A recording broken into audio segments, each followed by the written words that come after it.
ಸಮೀಪ ಇರೋ ಜಾಲಿವುಡ್ ಸ್ಟುಡಿಯೋಸ್ ಬಳಿ ಆರೋಗ್ಯಾಧಿಕಾರಿಗಳು ಬಂದಂತಹ ಆರೋಗ್ಯಾಧಿಕಾರಿಗಳನ್ನ ಸ್ಟುಡಿಯೋ ಸಿಬ್ಬಂದಿ ಒಳಗಡೆ ಬಿಟ್ಟಿಲ್ಲ.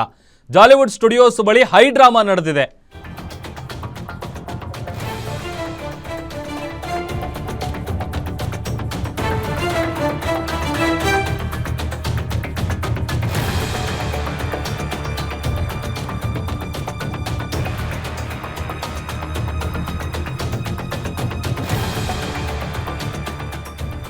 ರೆಗ್ಯುಲರ್ ವಿಸಿಟ್ ಅಂತ ಹೇಳಿ ಆರೋಗ್ಯಾಧಿಕಾರಿಗಳು ಬಂದಿರ್ತಾರೆ, ಬಟ್ ಆದ್ರೆ ಅವ್ರನ್ನ ಒಳಗಡೆ ಬಿಟ್ಟಿಲ್ಲ ಸಿಬ್ಬಂದಿಗಳು. ಹೀಗಾಗಿ ಜಾಲಿವುಡ್ ಸ್ಟುಡಿಯೋಸ್ ಬಳಿ ಹೈ ಡ್ರಾಮಾ ನಡೆದಿದೆ. ಸಿಬ್ಬಂದಿಯ ಈ ನಡೆಗೆ ಕನ್ನಡ ಪರ ಹೋರಾಟಗಾರರು ಅಸಮಾಧಾನಗೊಂಡಿದ್ದಾರೆ, ಆಕ್ರೋಶ ಹೊರಹಾಕಿದ್ದಾರೆ. ನಾವೇನ್ ಕರ್ನಾಟಕದಲ್ಲಿದ್ದೀವ, ಎಲ್ಲಿದ್ದೀವಿ ಅಂತ ಪ್ರಶ್ನೆ ಮಾಡಿದ್ದಾರೆ. ಜಾಲಿವುಡ್ ಸ್ಟುಡಿಯೋ ಮಾಲೀಕರು ತಮಿಳುನಾಡು ಮೂಲದವರು, ಕನ್ನಡ ವಿರೋಧಿ ನೀತಿಯನ್ನ ಅನುಸರಿಸ್ತಾ ಇದ್ದಾರೆ ಅಂತ ತಮ್ಮ ಆಕ್ರೋಶ ಹೊರಹಾಕಿದ್ದಾರೆ. ಅದೊಂದ್ ಕಡೆ ಅಲ್ಲಿ ಬಂದಂತಹ ಆರೋಗ್ಯಾಧಿಕಾರಿಗಳೇನಿದ್ದಾರೆ, ಆರೋಗ್ಯದ ದೃಷ್ಟಿಯಿಂದ ನಾವು ಬಂದಿದ್ದೀವಿ ಅಂದ್ರೂ ಕೂಡ ಅವರು ಒಳಗೆ ಬಿಡ್ತಾ ಇಲ್ಲ. ಇದು ರೆಗ್ಯುಲರ್ ವಿಸಿಟ್, ಆರೋಗ್ಯದ ದೃಷ್ಟಿಯಿಂದ ಪರಿಶೀಲನೆ ಮಾಡೋದಕ್ಕೆ ನಾವು ಬಂದಿದ್ದೀವಿ, ಒಂದು ಅರಿವು ಮೂಡಿಸುವಂತ ಕಾರ್ಯಕ್ರಮಕ್ಕೆ ನಾವು ಬಂದಿದ್ದೀವಿ ಅಂತ ಹೇಳಿದ್ರೂ ಕೂಡ ಸಿಬ್ಬಂದಿಗಳು ಒಳಗಡೆ ಬಿಟ್ಟಿಲ್ಲ. ಇದೇ ವಿಚಾರಕ್ಕೆ ಸಂಬಂಧಪಟ್ಟಂತೆ ಹೆಚ್ಚಿನ ಡೀಟೇಲ್ಸ್ ಅನ್ನ ಕೊಡೋದಕ್ಕೆ ಸ್ಪಾಟ್ ಇಂದ ನನ್ನ ಜೊತೆ metro bureau head Ullas live join ಆಗ್ತಾ ಇದ್ದಾರೆ. ಉಲ್ಲಾಸ್, ಆರೋಗ್ಯಾಧಿಕಾರಿಗಳು ಬಂದಿದ್ದಾರೆ, ರೆಗ್ಯುಲರ್ ವಿಸಿಟ್ ಅಂತ ಹೇಳಿದ್ರು ಕೂಡ ಒಳಗಡೆ ಬಿಡ್ಲಿಲ್ಲ, ಯಾಕೆ, ಏನೆಲ್ಲ ನಡೀತು ಅಲ್ಲಿ?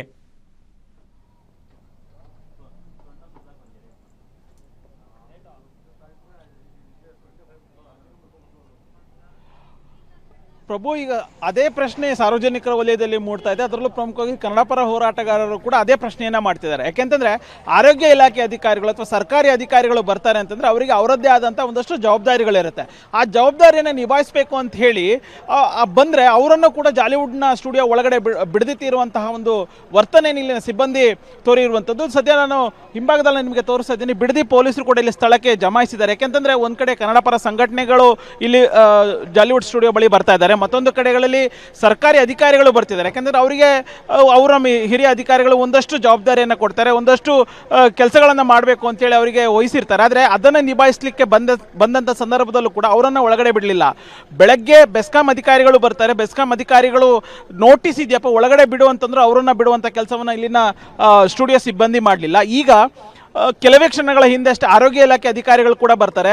ಇಲ್ಲ, ನಾವು ರೆಗ್ಯುಲರ್ ಚೆಕಪ್ ಬರ್ತಾ ಇದೀವಿ, ಯಾಕೆಂದರೆ ಇಡೀ ರಾಜ್ಯಾದ್ಯಂತ ಬೇರೆ ಬೇರೆ ಸಾಂಕ್ರಾಮಿಕ ರೋಗಗಳು ಬರ್ತಿದ್ದಾವೆ, ಸೊ ಹಾಗಾಗಿ ನಾವು ತಪಾಸಣೆ ಅಂತ ಹೇಳಿ ನಾವು ಬಂದಿದ್ದೀವಿ, ನಮ್ಮನ್ನು ಒಳಗಡೆ ಬಿಡಿ ಅಂತ ಹೇಳಿದ್ರು ಕೂಡ ಅವ್ರನ್ನ ಕೂಡ ಒಳಗಡೆ ಬಿಡಲಿಲ್ಲ. ಕೊನೆಗೆ ಒಂದು 10 ರಿಂದ 15 ನಿಮಿಷ ಕಾದು ಅವರು ವಾಪಸ್ ಹೋದ್ರು, ಅಂದರೆ ಬಂದ ದಾರಿಗೆ ಸುಂಕ ಇಲ್ಲ ಅಂತೇಳಿ ವಾಪಸ್ ಹೋದ್ರು. ಆ ಸಂದರ್ಭದಲ್ಲಿ ಅವ್ರನ್ನ ಪ್ರಶ್ನೆ ಮಾಡುವಂಥ ಕೆಲಸ ಮಾಡಿದ್ವಿ. ಇಲ್ಲ, ನಾವು ಇಲ್ಲಿ ರೆಗ್ಯುಲರ್ ಚೆಕಪ್ಗೆ ಅಂತ ಬಂದರೂ ಕೂಡ ನಮ್ಮನ್ನು ಒಳಗಡೆ ಬಿಡಲಿಲ್ಲ, ಸೊ ನಾವು ಹಿರಿಯ ಅಧಿಕಾರಿಗಳ ಗಮನಕ್ಕೆ ತರ್ತೀವಿ ಅನ್ನುವಂಥ ಒಂದು ಮಾತನ್ನು ಹೇಳಿದ್ರು. ಮತ್ತೊಂದು ಭಾಗದಲ್ಲಿ ಈಗ ಕನ್ನಡ ಪರ ಸಂಘಟನೆಗಳು ಮುಖಂಡರು ಕೂಡ ಇಲ್ಲಿ ಬಂದಿದ್ದಾರೆ. ಯಾಕೆಂತಂದ್ರೆ ನಿನ್ನೆಯಿಂದಲೂ ಕೂಡ ಕಾನೂನು ಮೀರಿ ಇಲ್ಲಿ ಎಂಟರ್ಟೈನ್ಮೆಂಟ್ ಅಂದ್ರೆ ದೊಡ್ಡ ರಿಯಾಲಿಟಿ ಶೋ ನಡೀತಾ ಇದೆ. ಈ ಹಿಂದೆ ಅಂದ್ರೆ 1.5 ವರ್ಷದ ಹಿಂದೆ ನೋಟಿಸ್ ಕೊಟ್ಟಿದ್ರು ಕೂಡ ಅದಕ್ಕೆ ಉತ್ತರವನ್ನು ಕೊಡುವಂತ ಕೆಲಸವನ್ನ ಜಾಲಿವುಡ್ನ ಸ್ಟುಡಿಯೋಸ್ ಮಾಡಲಿಲ್ಲ ಅನ್ನುವಂತಹ ಒಂದು ಆಕ್ರೋಶವನ್ನು ವ್ಯಕ್ತಪಡಿಸಿದ್ದಾರೆ. ಜೊತೆಗೆ whale studios and entertainment private ಲಿಮಿಟೆಡ್ನು ಕೂಡ ಅವರಿಗೂ ನೋಟಿಸ್ ಕೊಟ್ಟಿತ್ತು, ಆದರೂ ಕೂಡ ಅವರು ಅದಕ್ಕೆ ಪ್ರತಿಕ್ರಿಯೆ ಕೊಡುವಂತ ಕೆಲಸವನ್ನ ಮಾಡಲಿಲ್ಲ ಅನ್ನುವಂಥ ಒಂದು ಆಕ್ರೋಶದ ಮಾತುಗಳನ್ನು ಹೇಳ್ತಿದ್ದಾರೆ. ಜೊತೆಗೆ ಆರೋಗ್ಯ ಇಲಾಖೆ ಅಧಿಕಾರಿಗಳು ಬಂದಂಥ ಸಂದರ್ಭದಲ್ಲಿ ಕನ್ನಡ ಪರ ಹೋರಾಟಗಾರರು ಕೂಡ ಇದ್ರು, ಅವರು ಮನವಿ ಮಾಡುವಂಥ ಕೆಲಸವನ್ನು ಮಾಡಿದ್ರು, ಪೊಲೀಸರ ಮೂಲಕ ಒಳಗಡೆ ಕಳಿಸುವಂಥ ಕೆಲಸವನ್ನು ಮಾಡಿದ್ರು. ಆದರೆ ಯಾವುದಕ್ಕೂ ಕೂಡ ಅವಕಾಶ ಕಲ್ಪಿಸಿಕೊಡ್ಲಿಲ್ಲ. ಸರ್, ಈಗ ನೀವು ಬಂದಿದ್ರಿ, ನೀವು ಬಂದಂಥ ಸಂದರ್ಭದಲ್ಲಿ ಆರೋಗ್ಯ ಇಲಾಖೆ ಅಧಿಕಾರಿಗಳು ಬಂದಿದ್ರು, ಅವ್ರನ್ನ ಒಳಗಡೆ ಬಿಡಲಿಲ್ಲ, ಏನು ಹೇಳ್ತೀರಿ ಸರ್? ಸರ್, ಇವತ್ತಿಂದಲ್ಲ, ಸುಮಾರು 2 ವರ್ಷದಿಂದ ಯಾವುದೇ ಅಧಿಕಾರಿಗಳನ್ನ ಇವರು ದುರಾಂಕಾರವಾಗಿ ನಡ್ಕೊಂಡಿರೋದು. ಅಧಿಕಾರಿಗಳ ಹತ್ರ ಯಾವುದೇ ಇಲಾಖೆ ಅಧಿಕಾರಿಗಳು ಒಳಗಡೆ ಬಂದು ನೀವು ಯಾವುದೇ ಪರವಾನಗಿ ತೊಗೊಂಡಿಲ್ಲ, ಅನುಮತಿ ತೊಗೊಳ್ಳಿ ಅಂತ ಎಷ್ಟು ನೋಟಿಸ್ ಕೊಟ್ಟರು ಯಾವ ನೋಟಿಸು ರಿಸೀವ್ ಮಾಡ್ಕೊಳ್ಳಲ್ಲ. ಇವರು ದುರಾಂಕಾರದ ಪರಮಾವಧಿ ಭಾಳ ಅತಿಯಾಗಿದೆ. ತುಂಬ ಗಾಂಚಲ್ಲಿ ಬೇರೆ ರಾಜ್ಯದ ಥರನೇ ನಮ್ಮ ಕರ್ನಾಟಕದಲ್ಲಿ ಇದು ಏನು ಕಾನೂನನ್ನ ಉಲ್ಲಂಘನೆ ಮಾಡಿ ಇರ್ಬೋದು ಅಂತ ಅವರು ಅಂದ್ಕೊಂಡಿದ್ದಾರೆ. ಅದಕ್ಕೆ ಈಗಾಗಲೇ ಜಿಲ್ಲಾಡಳಿತ ಅವರಿಗೆ ನಿನ್ನೆಯಿಂದ ಅವರಿಗೆ ಸರಿಯಾಗಿ ಪಾಠನೂ ಕಲಿಸಿದೆ. ಆದರೆ ಒಂದು ನಮಗೆ ಭಾಳ ನೋವಾಗ್ತಾ ಇರೋ ವಿಚಾರ ಅಂತಂದರೆ, ಈ ಕಾಂಗ್ರೆಸ್ ಸರ್ಕಾರ ಇದೆಯಲ್ಲ, ಇವ್ರಿಗೆ ನಾಚಿಕೆ ಮಾನ ಮರ್ಯಾದೆ ಏನಾರು ಇದ್ದರೆ ಅದ್ಯಾವುದೋ ಒಂದು ಪರಿಸರ ಮಾಲಿನ್ಯ ನಿಯಂತ್ರಣ ಮಂಡಳಿ ಬೋರ್ಡ್ ಇದೆಯಲ್ಲ, ಅದಕ್ಕೆ ಯೋಗ್ಯರನ್ನ ನೇಮಿಸಿ, ಯಾರ್ಯಾರು ಅಯೋಗ್ಯರನ್ನ ನೇಮಿಸ್ಬಿಟ್ಟು ಈಗ ಜಿಲ್ಲಾಡಳಿತದ ಏನು ಜಿಲ್ಲಾಧಿಕಾರಿ ಹೆಗಲ ಮೇಲೆ ಬಂದೂಕಿಟ್ಟು ಗುಂಡೊಡಿಯೋದು ಯಾಕೆ, ಬೀಗ ಹಾಕ್ಸೋದು ಯಾಕೆ, ತಿರ್ಗಾ 10 ದಿನ ಕಾಲಾವಕಾಶ ಕೊಡ್ತೀವಿ ಅನ್ನೋದು ಯಾಕೆ? ಈಗ ಎಷ್ಟು ಫ್ಯಾಕ್ಟ್ರಿಗಳು ಬಾಗ್ಲಾಕ್ಸಿದಿರಲ್ಲ, ಅವಕ್ಕೂ 10 ದಿನ ಅವಕಾಶ ಕೊಡಿ. ಅವ್ರಿಗೂ ಒಬ್ರಿಗೊಂದು ಕಾನೂನು, ಇನ್ನೊಬ್ರಿಗೊಂದು ಕಾನೂನಾ? ಯಾಕೆ ಆ ಥರ ಮಾಡ್ತೀರಾ? ಆ ರೀತಿ ಏನಾದ್ರು ನಿಮ್ಮ ತೆವಲು ತೀರಿಸ್ಕೋಬೇಕಂದ್ರೆ ಜಿಲ್ಲಾಧಿಕಾರಿಗಳನ್ನ ಯಾಕೆ ಯೂಸ್ ಮಾಡ್ಕೋತೀರಾ ನೀವು? ಜಿಲ್ಲಾಧಿಕಾರಿಗಳನ್ನ ಹೆಗಲ ಮೇಲೆ ಬಂದೂಕಿಟ್ಟು ಯಾಕೆ ಗುಂಡೊಡಿದ್ರಿ ನೀವು? ಈಗ ಜಿಲ್ಲಾಧಿಕಾರಿಗಳು ಕೆಟ್ಟವರಾಗಬೇಕಾ? ಕನ್ನಡ ಪರ ಹೋರಾಟಗಾರ ಕೆಟ್ಟವರಾಗಬೇಕಾ? ಯಾಕೆ ಬೀಗ ಹಾಕ್ಸಿದ್ರಿ? ಮತ್ತೆ ಈ ಥರ ನೀವು ಸೆಟ್ಟಿಂಗ್ ಮಾಡಿಕೊಂಡು ದುಡ್ಡಿಸ್ಕೊಂಡು ಓಪನ್ ಮಾಡೋದಾದ್ರೆ ಯಾಕೆ ನೀವು ಇದು ಮಾಡಿದ್ರಿ? ನೀವು ಬೀಗ ಯಾಕೆ ಹಾಕಿದ್ರಿ? ಅದರ ಅವಕಾಶ ಮುಂಚೆನೇ ಇತ್ತು ತಾನೆ. ಬೀಗ ಹಾಕಕ್ಕಿಂತ ಮುಂಚೆ 10 ದಿನ ಅವಕಾಶ ಕೊಡ್ಬೇಕಾಯ್ತಲ್ಲ ನೀವು. ಯಾಕೆ ಬೀಗ ಹಾಕಿದ್ರೆ? ನಾಚಿಕೆ ಮಾನ ಮರ್ಯಾದೆ ಇದೆಯಾ ಇವ್ರಿಗೆ ಯಾರಿಗಾದ್ರು? ಸರ್, ಈಗ ಪೊಲ್ಯೂಷನ್ ಕಂಟ್ರೋಲ್ ಬೋರ್ಡ್ ನೋಟಿಸ್ ಕೊಟ್ಟಿರೋ ಹಿನ್ನೆಲೆಯಲ್ಲಿ ತಹಶೀಲ್ದಾರ್ ಬಂದು ಇಲ್ಲಿ ಸೀಲ್ ಮಾಡುವಂತ ಕೆಲಸ ಮಾಡ್ತಾರೆ. ಈಗ ಅಧಿಕಾರಿಗಳು, ಸರ್ಕಾರಿ ಅಧಿಕಾರಿಗಳು ಒಳಗಡೆ ಇದೆ, ನಮ್ಮ ಜವಾಬ್ದಾರಿ ಇದೆಯಪ್ಪ ಒಳಗಡೆ ಬಿಡಿ ಅಂತಂದ್ರು ಬಿಡೋದಿಲ್ಲ. ಏನು ಹೇಳ್ತೀರಿ ಸರ್? ಏನು ಅಂದರೆ ಇದು 2 ವರ್ಷದಿಂದ ನಡ್ಕೊ ಬಂದಿದೆ. ಇವತ್ತು ದೊಡ್ಡ ವಿಷಯ ಆದಕ್ಕೋಸ್ಕರ ಇವತ್ತು ಇದು ಬೆಳಕಿಗೆ ಬಂತು. 2 ವರ್ಷದಿಂದ ಇವ್ರ ದುರಂಕಾರ ಎಷ್ಟಿದೆ ಅಂದರೆ ಇಲ್ಲಿ ಬರುವಂಥ ಒಬ್ಬ ಅಧಿಕಾರಿಗಳನ್ನ ಒಳಗಡೆ ಬಿಡುದಿಲ್ಲ. ನಿನ್ನೆ ನೋಡಿದ್ರು ಇಲ್ವ, ತಹಸೀಲ್ದಾರ್ ಕಂದಾಯ ಇಲಾಖೆಯವ್ರನ್ನ ಒಳಗಡೆ ಬಿಡ್ತಿರಲಿಲ್ಲ.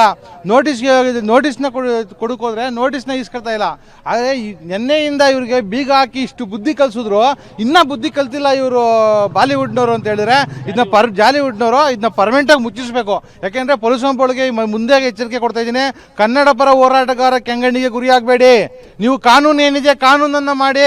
ಕಾನೂನಲ್ಲಿ 10 ದಿನ ಗಡುವು ಕೊಟ್ಟು, ತಪ್ಪು ಮಾಡಿರೋನಿಗೆ 10 ದಿನ ಗಡುವು ಕೊಟ್ಟು ಆಮೇಲೆ ಮತ್ತೆ 10 ದಿನ ಆದ್ಮೇಲೆ ನೀವು ಸರಿಪಡಿಸ್ಕೊಳ್ಳುವಂಥ ಕಾನೂನು ಎಲ್ಲಿದೆ? ಸಂವಿಧಾನ ಬರ್ದಿದೆಯಾ ಅದು ಕಾನೂನು? ಆಯಿತು, 10 ದಿನ ಇಲ್ಲಿ ಬಿಗ್ ಬಾಸ್ ಯಾವ ಶೋ ನಡೆದಿಲ್ಲ ಅಂತ ಹೇಳಿದ್ರೆ ಇಲ್ಲಿ ಯಾರ್ದಾರ ಹೊರಗಡೆ ಪ್ರಾಣ ಹೋಗುತ್ತಾ? ಇಲ್ಲ ಅಲ್ವಲ್ಲ, ತುರ್ತು ಪರಿಸ್ಥಿತಿ ಏನು ಅಲ್ಲ.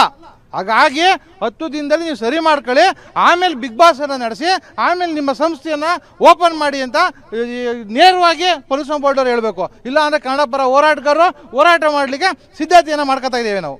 ಸರ್, ಈಗ ನೀವು ಜಾಲಿವುಡ್ ಸ್ಟುಡಿಯೋಸ್ ಮುಂದೆ ನಿನ್ನೆಯಿಂದಲೂ ಹೋರಾಟ ಮಾಡ್ತಾ ಇದ್ದೀರಾ, ಇವತ್ತು ಬೆಳಗ್ಗೆಯಿಂದ ಬಂದಿದ್ದೀರಾ. ನಿಮ್ಮ ಕಣ್ಣೆದುರುಗಡೆ ಸ್ವತಃ ತಹಶೀಲ್ದಾರ್ನ ಬಿಡಲಿಲ್ಲ, ಬೆಸ್ಕಾಂ ಅಧಿಕಾರಿಗಳನ್ನು ಬಿಡಲಿಲ್ಲ, ಆರೋಗ್ಯ ಇಲಾಖೆ ಅಧಿಕಾರಿಗಳನ್ನ ಬಿಡಲಿಲ್ಲ. ಅಂದರೆ ಎಲ್ಲೋ ಒಂದು ಕಡೆ ಇವರು ನಡೆದಿದ್ದೇ ಕಾನೂನು ಅನ್ನುವಂಥದ್ದು ನಮಗೆ ಲೆಕ್ಕಕ್ಕೆ ಇಲ್ಲ ಅನ್ನುವಂಥ ರೀತಿಯಲ್ಲಿ ವರ್ತನೆ ಮಾಡ್ತಿದ್ದಾರೆ.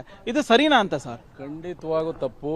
ಈ ಮಾಲೀಕರಿದಾರಲ್ಲ, ಏನು ಜಾಲಿವುಡ್ ಮಾಲೀಕರಿದಾರಲ್ಲ, ತಮಿಳ್ನಾಡಿಂದ ಬಂದು ಕನ್ನಡ ನೆಲದಲ್ಲಿ ಈ ಜಾಗದಲ್ಲಿ ಬಂದು ಇವರು ಬಿಸ್ನೆಸ್ ಮಾಡ್ತಾ ಇದ್ದಾರೆ, ವ್ಯವಹಾರ ಮಾಡ್ತಾ ಇದ್ದಾರೆ, ಅಷ್ಟಕ್ಕೆ ಸೀಮಿತರಾಗಬೇಕೇ ಹೊರತು ಅದನ್ನು ಬಿಟ್ಬಿಟ್ಟು ಕನ್ನಡಿಗರ ಮೇಲೆ ದೌರ್ಜನ್ಯ ಮಾಡೋದು, ಕನ್ನಡಿಗರ ಮೇಲೆ ಗೂಂಡಾಗಿರಿ ಮಾಡೋದು ಇದು ಬಹಳ ಅತಿ ಮೀರ್ತಾ ಇದೆ. ಯಾಕೆಂದ್ರೆ ಅಧಿಕಾರಿಗಳನ್ನ ನೀವು ಒಳಗಡೆ ಬಿಡಲ್ಲ ಅಂದ್ರೆ ಯೋಚನೆ ಮಾಡಿ ನಾವೆಲ್ಲಿದ್ದೀವಿ.